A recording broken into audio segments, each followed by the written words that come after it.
ஸ்ரீமதே ராமானுஜாய நமஹா. முமுக்ஷு படியினுடைய 8வது வாக்கியம் தொடங்கி இப்பொழுது பார்க்க போகிறோம்.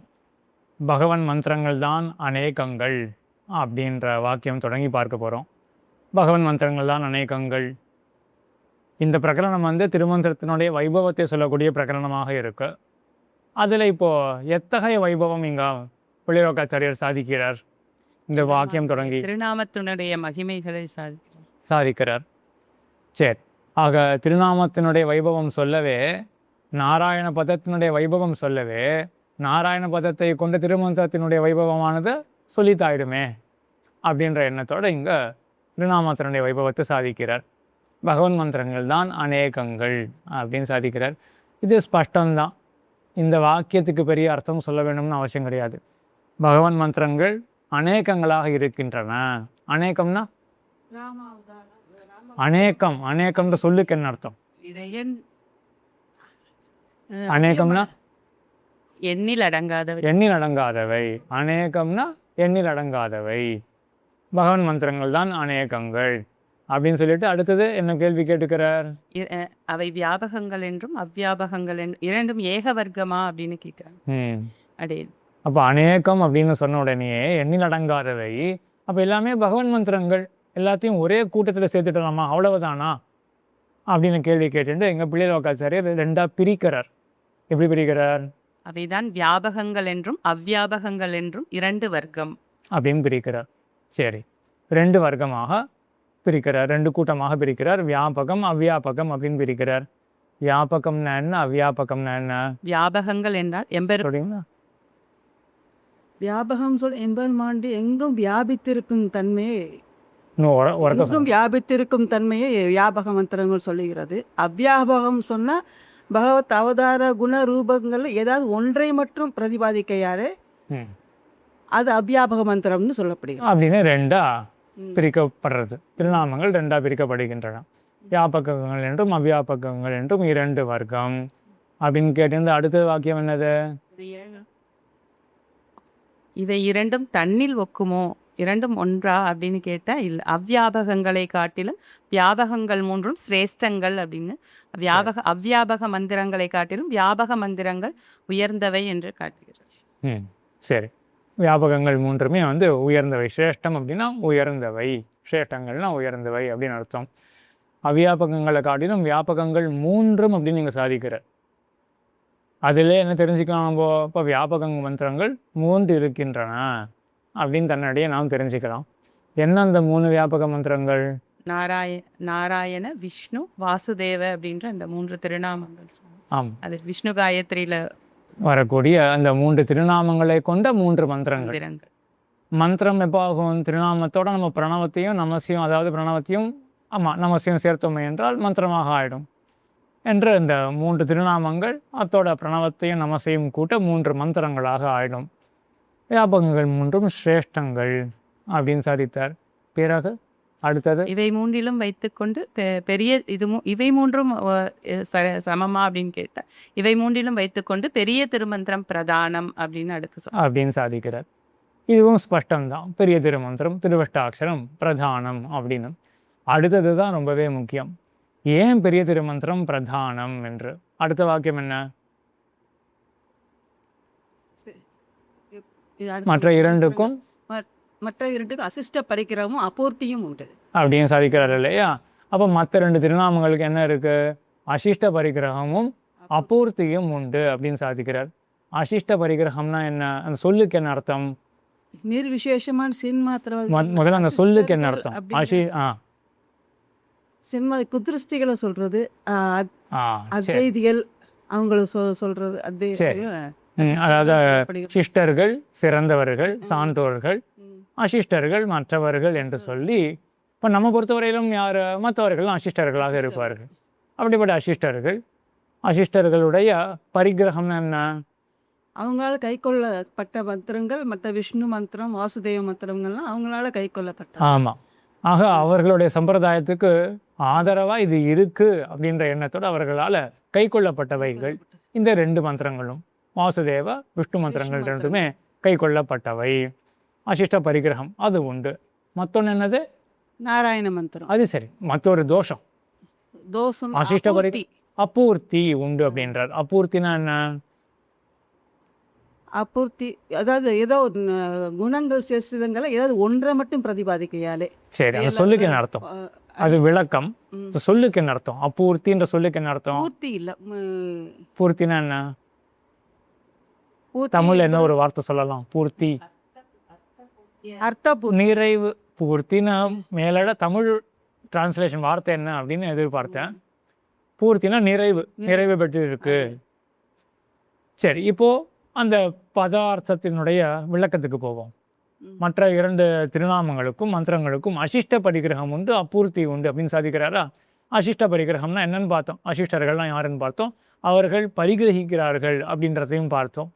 இங்கே அசிஷ்ட அப்படின்னு சொல்லப்படுறது நிர்விசேஷ சின்மாத்திர வஸ்துவாதிகள் அப்படின்னு மாமணிகள் சாதிக்கிறார். அத்வைத்திகளை சொல்லும் பொழுது, ஆதிசங்கரருடைய மதத்தை அவலம்பித்தவர்கள் சேர்ந்தவர்களை சொல்லும் பொழுது நிர்விசேஷ சின்மாத்திர வஸ்துவாதிகள் அப்படின்னு இங்கே மாமணிகள் சாதிக்கிறார்.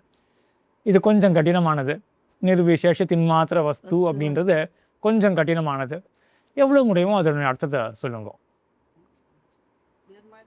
நிர்விசேஷ சின்மாத்திர வஸ்துவாதிகள். நிர்விசேஷ சின்மாத்திர வஸ்து அப்படின்னா ஞானம் மட்டும், அறிவு மட்டும். அறிவு மட்டும். சித்து அப்படின்னா அறிவு, அறிவு மட்டுமே தான் இருக்கு அப்படின்னு சொல்லி நிர்விசேஷம் வருது. அதற்கு என்ன தாத்பரியம்? அதற்கு குணமோ ரூபமோ கிடையாது சுவாமி, ஞான மாத்திரம் மட்டும்தான் அப்படின்றது. சரி சரி, இதை நம்ம காலக்ஷேபத்தில் பார்க்கும் பொழுது ஞானம் அப்படின்னாலே ஞானத்துக்கு 2 தன்மைகள் வேணும் அப்படின்றத பார்த்தோம். அது ஞாபகம் இருக்கா? ஞானம் அப்படின்னாலே ஞானத்தை அறிபவன், அது ஒன்று பார்த்தோம். அப்புறம் ஞானத்தை அறிபவன், ஞான குணக, அது ஆத்மாவை பற்றி வரும். ஞான குணக்கன்னா ஞானம் உடையவன் அப்படின்றது அர்த்தம். ஞானம்னு சொன்னாலே 2 கேள்விகள் வரும். ஞானத்தை ஞானம்னாலே 2 உண்டு. ஞானத்துக்கு 2 இருக்கும். அப்படின்னு பார்த்தோம் இல்லையா? ஞானம்னாலே என்னன்னு பார்த்தோம், 2 வேணும். என்ன கேள்விகள் எழும்? யார் எதை அறிகிறார், யார் அறிகிறார் அப்படின்றது கேள்வி வரும் இல்லையா? இதுதான் எம்பெருமானாலும் ஸ்ரீபாஷத்தில் சாதிப்பார். ஆசிரியம் ஒன்று இருக்கணும், விஷயம் ஒன்று இருக்கணும். ஞானம்னாலே யாருக்காவது ஏற்படக்கூடியதாக இருக்கணும். எதை பற்றியாவது ஞானமானது இருக்கணும். யாருக்கு அறிவு? ஞாத்தா ஞேயம். இது 2ஐயும் கொண்டது தான் ஞானமாக இருக்கும். ஞானம்னாலே ஒரு ஞாத்தா இருப்பான், அதை கொண்டவன் ஒருத்தன் இருப்பான். ஞானம்னாலே ஞேயம் ஒன்று இருக்கும். எதையாவது ஒரு விஷயத்தை பற்றி தான் ஞானமானது பிறக்கும். இப்படி அல்லாமல் நிர்விசேஷ ஞானம், இந்த ஞானம் எப்படி இருக்குது? அத்வைத்திகள் சொல்லக்கூடிய இந்த ஞானம் எப்படி இருக்குது அப்படின்னா, அதற்கு ஆசிரியம் அப்படின்றதே கிடையாது. இன்னாருக்கு ஞானம் அப்படின்னு சொல்ல முடியாது. வெறும் ஞானம். எதை பற்றினது அதையும் சொல்ல முடியாது. வெறும் ஞானம் எப்படின்னு சொல்லக்கூடியது தான் நிர்விசேஷ சின்மாத்திர வஸ்து. அதை சொல்லக்கூடியவர்கள் நிர்விசேஷ சின்மாத்திர வஸ்துவாதிகள். அப்படிப்பட்டவர்கள் அவர்கள் என்ன பண்ணுறார்கள்? இந்த 2 திருநாமத்தை ஆதரிக்கிறார்கள். ஏன்னா அந்த சம்பிரதாயத்துக்கு இது பாதகமாக இல்லை. எது?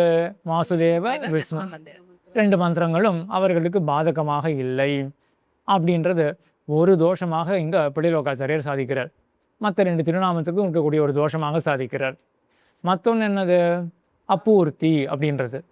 ஆக பூர்த்தி இல்லை, நிறைவு இல்லை. எப்படிப்பட்ட பூர்த்தி இல்லை 2 திருநாமத்துக்கு? எங்க வியாபிச்சிருக்கு?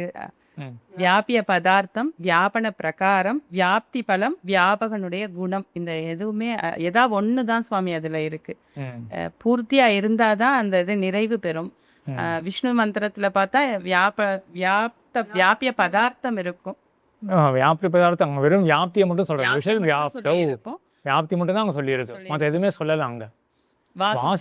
வாசுதேவ பதார்த்தமும் இப்போ 3மே என்னது? வியாபக மந்திரங்கள் தானே. இப்போ எம்பெருமானுடைய வியாப்தியை சொல்கிறது அது 3க்குமே உண்டு. நாராயண மந்திரத்தை போலவே தான் விஷ்ணு வாசுதேவ திருநாமங்களும் வியாப்தியை சொல்லுகின்றன. ஆனால் விஷ்ணு பதம் என்ன பண்ணுறது? வியாப்தியை மட்டும் சொல்கிறது, மேற்கொண்டு வேறு எதுவுமே சொல்லலை விஷ்ணு பதமானது. வாசுதேவ பதம் கொஞ்சம் பரவாயில்ல, அது வியாப்தியோடு நில்லாமல் மொத்தையும் சொல்கிறது. எதை சொல்கிறது? வாசுதேவ மந்திரத்தினால சர்வம் வசதின்னு எங்கும் வசிக்கிறவன், எல்லா இடத்துலும் நிறைந்திருக்கிறவன்னு வாசுதேவ மந்திரம் சொல்லுது. அப்போ அது ஒரு அதிகப்படியா இருக்கா? ஆமா, பகவதே அப்படிங்கிற சப்தத்தினால அதுக்கு முன்னாடி வாசுதேவ பதம் என்ன பண்றது, அதுல ஒரு நிறைவு இருக்கு. என்ன ஒரு நிறைவு இருக்கு? அதிகப்படியா என்ன இருக்கு அதுல? எங்கும் வியாபித்து இருப்பவன். வியாபன பிரகாரத்தை சொல்லல. அது என்ன பண்ணி வியாபித்து இருப்பவன். வியாபிய பதார்த்தத்தை சொல்றது. வாசுதேவ பதமானது வியாபிய பதார்த்தத்தை சொல்றது. ஆனா என்ன சொல்லல அது? அந்த பகவானானவன் குணத்தை உடையவன், வியாபகனுடைய குணங்கள்லாம் சொல்லல. அதே போல வியாப்தி பிரகாரத்தையும் சொல்லல, வியாப்தி பலம், வியாப்தி பலத்தையும் சொல்லல. வியாபன பிரகாரம் இப்படி சொல்லாததுனால வாசுதேவ பதத்துக்கும் அப்பூர்த்தியானது இருக்கு. நாராயண பதத்துல இந்த அப்பூர்த்திகள்லாம் கிடையாது. அது எல்லாத்தையுமே சொல்றது. வியாபகனுடைய குணங்கள் தொடங்கி எல்லாவற்றையுமே நாராயண பதமானது சொல்றது. அப்படின்றது தான் வியாபக மந்திரங்களை வைத்து கொண்டே கூட இதுக்குண்டான ஏற்றம், ஸ்ரைஷ்டியம் என்று இந்த 11வது வாக்கியத்தில் சாதிச்சார். அடுத்தது 12வது தான், இல்லை இதுதான் 12, இதுதான் 12 இல்லையா? மற்ற இரண்டுக்கும் வசிட்ட பிரிகரும் அப்பூர்த்தியும் உண்டு. இதுதான் 12. வேற இத்தை வேதங்களும் ரிஷிகளும் பரிகரித்தார்கள் அப்படின்றது. அப்போ 12வது என்னாச்சு? மற்ற 2 மந்திரங்களுக்கு ஒரு குறைபாடு சொல்லும் பொழுது என்ன சாதிச்சார்? மற்ற 2 மந்திரங்கள் அசிஷ்டர்கள் பரிகிரகித்தார்கள் அப்படின்னு சாதிச்சார். இப்போ அதற்கு மேலதான் என்ன கேள்வி வருது? நாராயண மந்திரத்தை அப்ப சிஸ்டர்கள் பரிகரித்தார்களா அப்படின்னு கேள்வி வருது. அதற்குரிய பதிலாதான் இத்தை வேதங்களும் ரிஷிகளும் ஆழ்வார்களும் ஆச்சாரியர்களும் விரும்பினார்கள் அப்படின்னு சாதிக்கிறார். இது ஸ்பஷ்டமாக தான் இருக்கு. வேதங்கள் விரும்புகின்றன அப்படின்னா வேதம் என்ன புருஷனா விரும்புறதுக்கு என்றால் பல இடங்கள்ல இந்த மந்திரத்தினுடைய பெருமை என்ன, நாராயண திருநாமத்தினுடைய பெருமையானது வேதத்தில் சொல்லப்படுறது. அனன்யபரமான விஷ்ணு காயத்ரியில இந்த நாராயண பதமானது முதல்ல எடுக்கப்பட்டிருக்கு அப்படின்றது இதனுடைய பெருமை. வேதங்களும் ரிஷிகளும் அதுக்கப்புறம் ஆழ்வார்கள் விரும்பினார்கள்ன்றதுக்கு பல பாட்டை எடுக்க முடியும். அதே போல் ஆச்சாரியர்கள் விரும்பினார்கள் அப்படின்றதுக்கு பல ஸ்லோகங்கள் எடுக்க முடியும். சரி, அடுத்தது 14 அப்படின்னு அடுத்த ஒரு பிரகரணத்துக்கு எங்க புள்ளிலோகாச்சாரியர் இந்த மந்திரத்துடைய இந்த திருநாமத்துடைய பெருமையை அடுத்த இதுல சொல்றாங்க. வேற ஒரு விதத்துல சொல்றார். வேற ஒரு விதத்துல சொல்லும் பொழுது இப்போ என்ன சொல்ல போறார்? வாச்ச பிரபாவம் போலென்று வாச்சக பிரபாவம். முன்னாடி என்ன பண்ணார்?